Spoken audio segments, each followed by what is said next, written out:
Good morning, friends. Standard 10th, second language Sanskrit, and lesson number 4. Janardanasya Paschima Sandesha.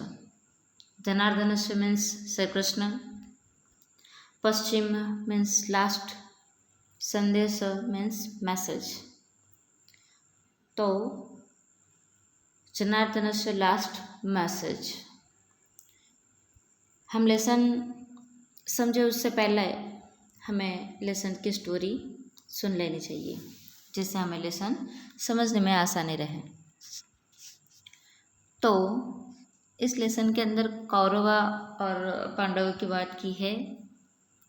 Kurukshetra के मैदान के ऊपर महाभारत का युद्ध शुरू हो चुका था और उसके अंदर अभिमन्यु को छल से मारा गया था।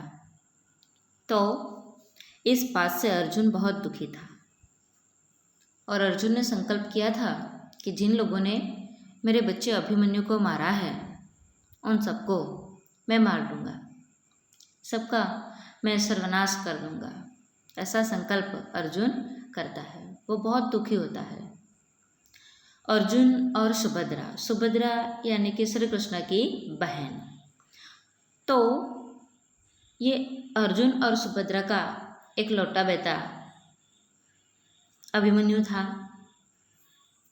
सभी लोग युद्ध में जुड़ गए हैं, लेकिन अभिमन्यु को छल से मारा, इसीलिए सब लोग बहुत दुखी है। श्री कृष्ण ऐसे सोचते हैं कि क्यों ना अभी भी एक लास्ट मैसेज कौरवों के पास भेजा जाए, जिससे शांतिपूर्ण वातावरण बना रहे। क्योंकि ये युद्ध होने पर बहुत सारे लोगों की जान जा सकती थी और बहुत सारा सर्वनाश भी हो सकता था। तो इसीलिए वो ऐसा सोचते हैं कि अभी भी समय है। धृतराष्ट्र बड़े हैं, बुजुर्ग है और वो राजा भी है, तो वो अभी भी दुर्योधन को समझा सकते हैं कि इस युद्ध को रोका जाए। लेकिन कौरव ये युद्ध रुक जाए ऐसा वो चाहते नहीं। वो तो बस युद्ध करना ही चाहते हैं, फिर बाद में जो होगा सो देखा जाएगा। युद्ध में मर जाए तो भी कोई दुख नहीं होगा, ऐसा दुर्योधन और बाकी सब सोचते हैं। तो इसी समय हिडिंबा और भीम का पुत्र है घटोत्कच, उसे दूत के रूप में उसे भेजा जाता है। हस्तिनापुर से भेजते हैं और उसके साथ वो मैसेज भी भेज देते हैं। तो घटोत्कच हस्तिनापुर पहुंचते हैं तो धृतराष्ट्र उनका स्वागत करते हैं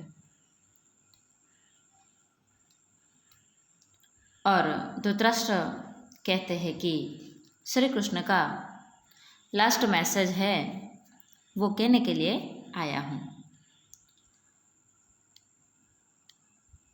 धृतराष्ट्र कहते हैं कि बोलो, भगवान श्री कृष्ण ने हमारे लिए क्या आज्ञा दी है। घटोत्कच कहते हैं कि यदुकुल के प्रवाल कुरुकुल प्रदीप अभिमन्यु मुझे माता और पितामह सबको छोड़कर वो पितामह से मिलने के लिए स्वर्ग में चला गया है, यानी कि वो उसकी मृत्यु हो गई है। एक पुत्र के विनाश के कारण अर्जुन की बहुत दुखमयी परिस्थिति है और उसने संकल्प लिया है वो किसी को भी छोड़ने वाला नहीं है। इसीलिए हे पितामह धृतराष्ट्र, आपके पास अभी भी समय है। अपनी सेना को वापस ले लो, वापस बुला लो। अगर आपने ऐसा नहीं किया तो अर्जुन बहुत दुखी है और उसने संकल्प भी लिया है, तो अग्नि के समान होकर वो सबको मार देगा, सबको जला देगा, ऐसा घटोत्कच कहते हैं। तो शकुनी कहते हैं कि सिर्फ एक वाक्य मात्र से बोलने से कभी पृथ्वी को जीती जा सकती नहीं है, और सिर्फ वाक्य बोलने से कभी क्षत्रियों का भी वध होता नहीं। तो घटोत्कच कहते हैं, कह रे शकुनी, तू तो बोलना रहने दे, तू अब जो क्या बोलते हैं, जुगता जो पासा खेलते हैं वो अभी बंद कर दे, खेलना बंद कर दे, और तू हाथों में बाण ले ले युद्ध करने के लिए। दुर्योधन कहते हैं कि अरे ये तो बहुत ही उग्र स्वभाव का है, ये तो समझो अपने स्वभाव पर ही गया है। असल में तो हम तो राक्षसों से भी ज़्यादा उग्र स्वभाव वाले हैं। तो बड़ी सभा के अंदर घटोत्कच कह देते हैं कि रहने दो, तुम तो राक्षसों से भी गए गुजरे हो। राक्षस कभी भी अपने भाइयों को मारते नहीं हैं, सोए हुए भाइयों को कभी जलाते नहीं हैं, और भाई की पत्नी के ऊपर ऐसे बुरी नज़र से देखते नहीं और उसे स्पर्श भी करते नहीं हैं। तो तुम तो उससे भी गए गुजरे हो। दुर्योधन कहता है कि तू तो दूत बन के आया है, तो दूत बन के ही रह, क्योंकि हम दूत को मारते नहीं है। तेरा काम है मैसेज देना और मैसेज लेके वापस जाना। घटोत्कच कहते हैं, वो बहुत ही क्रोधित हो जाते हैं और कहते हैं कि आप मेरा अपमान कर रहे हैं, मैं दूत नहीं हूँ, आप सब मिलकर मुझ पर प्रहार कीजिए। धृतराष्ट्र कहते हैं कि पौत्र, ये सब करना ज़रूरी नहीं है, मुझे क्षमा कर दो, मेरे वचनों को समझो, ऐसा धृतराष्ट्र कहते हैं। तो घटोत्कच कहते हैं कि मैं पितामह के वचन से दूत हूँ, लेकिन सभा में उपस्थित सभी राजाओं सुन लो, आप श्री कृष्ण का अंतिम संदेश, लास्ट मैसेज जो है वो सुन लो। सभी अपने धर्म का आचरण करें और अपने जो परिवार के लोग हैं उन सब की चिंता करें। अगर ऐसा नहीं हुआ तो यमराज के रूप में अर्जुन आएंगे, सुबह के समय सूर्य की किरणों के समान वो आएंगे और सबका सर्वनाश कर देंगे, सबको मार देंगे। ऐसा लास्ट मैसेज श्री कृष्ण भेजते हैं। अब हम इंट्रोडक्शन देखते हैं। In Sanskrit literary field, great poet Bhasa is well reputed for a waiting place. He has written 13 plays which are known as Bhas Natak Chakram. The excerpt presented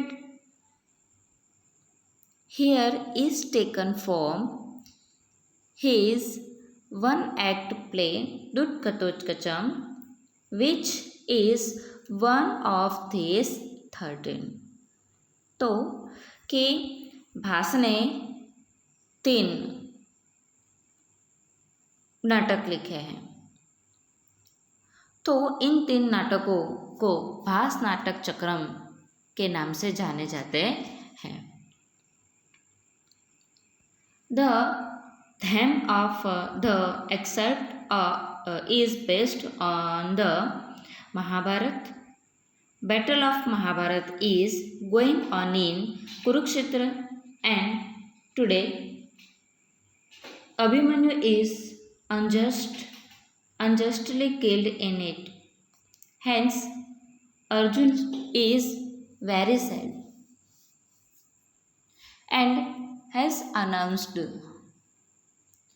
to kill them who had killed Abhimanyu. In this tragic situation, Sri Krishna thinks to try once again to prevent this war anyway by putting forward the tragic incident of Abhimanyu's killing and the sorrowful situation of Pandavas in front of Dhritarashtra and Duryodhana.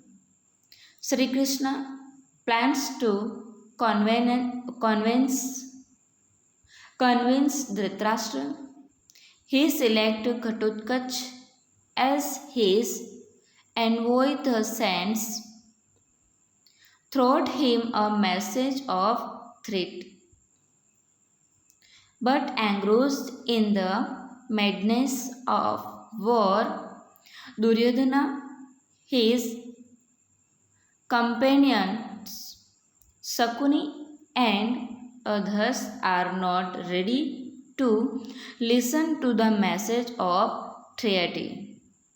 At last, Ghatotkacha makes them listen to the final message of Sri Krishna. The interesting dialogues of Ghatotkacha and envoy with Duryodhana and Sakuni proudest dramatic pleasure selecting Ghatotkacha, a son of Damonesh, as a character. Bhas has successfully tried to create an impression of demonic tendency of Duryodhana on mind of audience. On one hand, Ghatotkacha, son of Damonesh, behaves like a man, and on other hand, Duryodhana, son of a human, the end. The misbehavior of Duryodhana becomes the cause of destruction of Kururesh, the wall of his race. The fact one who does not accept the proposal of compromise runs himself and his family is shown through this play. Okay friends, तो आज हम यहाँ तक, आगे का lesson हम दूसरे अंक में समझेंगे.